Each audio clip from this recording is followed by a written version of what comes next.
Hi, this is about me using service from Tradesmen where I wanted to install a new lock on the door, and I was contacted by Kenneth, who was pretty helpful. He helped me in choosing the right kind of lock, and he recommended what lock I should go for as well. So here's a lock.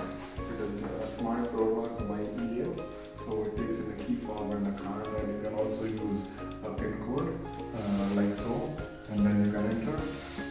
Kenneth was very professional in installing this lock. He was prompt, he came on time. I'm very happy with the service, and I can just show how this lock works.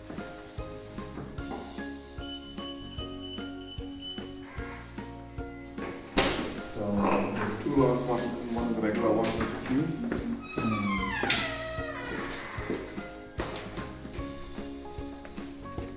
And that's how the lock is installed, and this is the night latch at the back, and the normal lock goes here just for an extra security. I'm very happy with Kenneth and the kind of service I was given by Tradesmen. Thank you.